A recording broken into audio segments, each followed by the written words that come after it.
Então, como última atividade do nosso conteúdo, nós vamos trabalhar agora sobre o choque neurogênico, que também é chamado choque distributivo.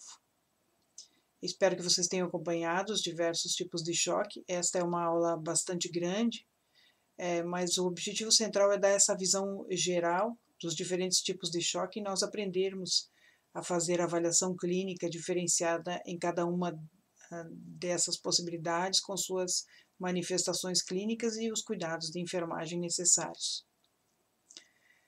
Como podemos destacar para o choque neurogênico, o traumatismo raquimedular, TRM, é o trauma extremamente grave e com consequências devastadoras, e normalmente é a principal causa do choque neurogênico. Apresenta alta morbidade e mortalidade e tem incidência anual de aproximadamente 40 casos por milhão nos Estados Unidos, representando em torno de 12 mil novos casos por ano. A maioria dos pacientes é do sexo masculino e a idade média atingida é em torno de 40 anos. Acidentes automobilísticos aqui no Brasil também são muito incidentes e são responsáveis por 42,1% dos casos, seguidos de quedas, 26,7%, atos de violência, 15,1%, e atividades esportivas, 7,6%. A consequência mais comum do trauma raquimedular com lesão espinhal é a tetraplegia incompleta, que corresponde a 30,1% dos atingidos, seguido da paraplegia completa, com 25,6%, tetraplegia completa, com 20,4%, e a paraplegia incompleta, com 18,5%. As fraturas na coluna vertebral, elas representam de 3 a 6% de todos os traumas. E as fraturas na coluna torácica e lombar são mais comuns que na coluna cervical, após trauma espinhal. Os danos cervicais são mais comuns após trauma na cabeça e pescoço. Então é um problema muito grave, muito sério. Todos os tipos de choque que nós vimos aqui são extremamente graves. Inclusive, os pacientes podem estar combinando determinados tipos de choque. Eles podem estar iniciando dentro da emergência com o choque hipovolêmico, são transferidos para a UTI e desenvolvem o choque séptico.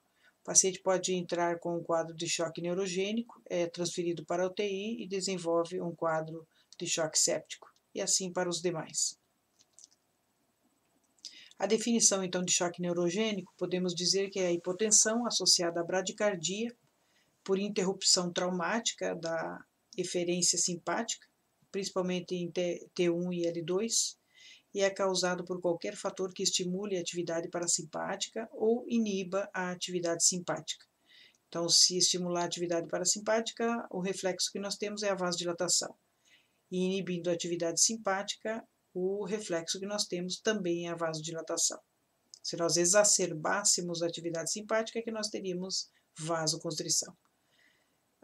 O choque neurogênico ocorre após uma lesão na medula espinhal, interrompe o tônus simpático, resultando então na dilatação de arteríolas e vênulas. E a causa mais comum, que a gente já viu aí, é a lesão raquimedular, acima especialmente do nível da T6.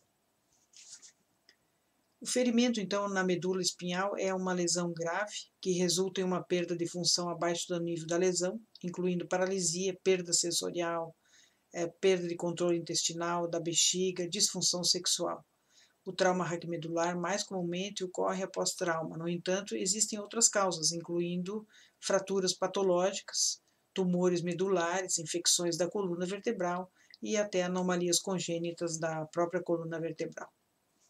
Nesse gráfico nós podemos ver aí, quanto mais alta a lesão, maior o comprometimento, e a maior incidência, então, é da T6 para cima, já então podendo atingir órgãos vitais como pulmão e coração, ao nível torácico.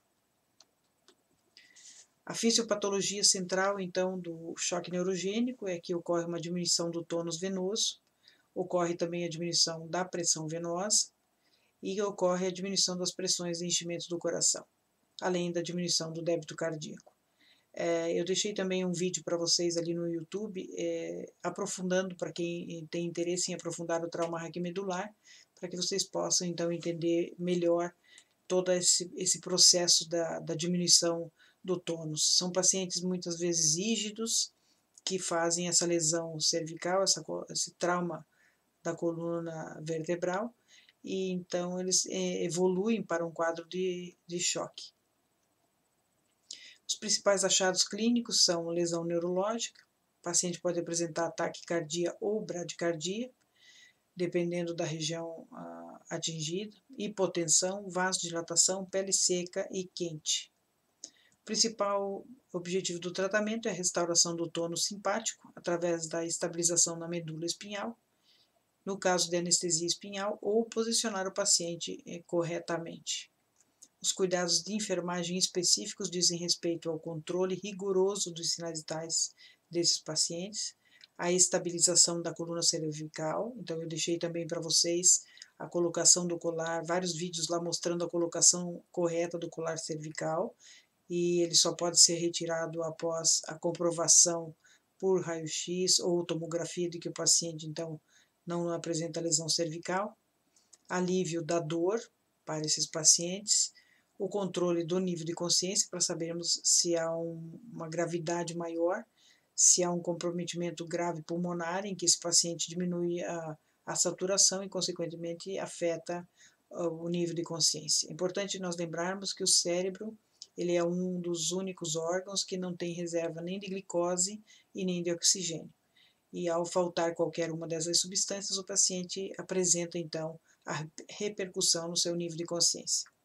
Proporcionar conforto e comunicação, porque são pacientes jovens, na sua maioria, muito ansiosos e podem não já perder, né, a sensibilidade nos membros em função do trauma raquimedular e, portanto, é um paciente que precisa ser bem informado e acolhido, assim como os demais, mas especialmente ele em função do comprometimento na mobilidade de uma pessoa num quadro ainda bastante jovem, numa idade jovem. Aqui é para mostrar um pouco sobre a colocação do colar cervical, que nós temos as explicações lá nos vídeos que vai facilitar aí para vocês.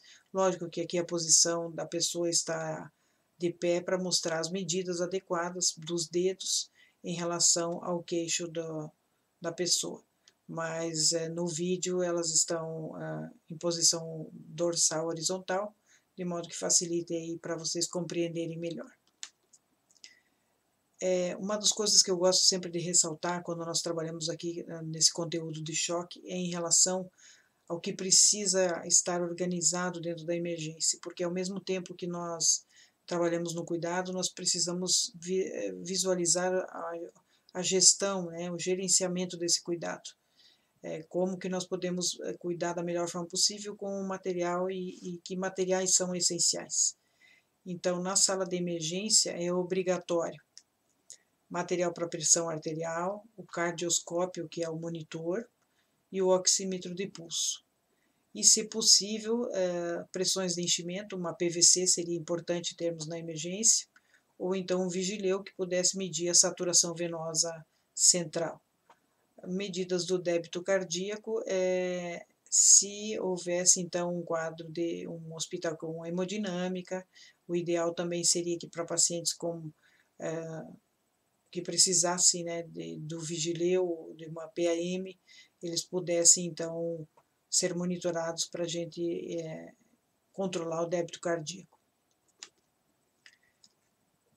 Dos exames laboratoriais na sala de emergência para os indivíduos em choque, sempre nós vamos precisar de sódio, dos exames de sódio, potássio, cálcio, os eletrólitos de modo geral, glicemia, ureia, creatinina, hemograma, gasometria com lactato e coagulograma, especialmente nos casos de sepse.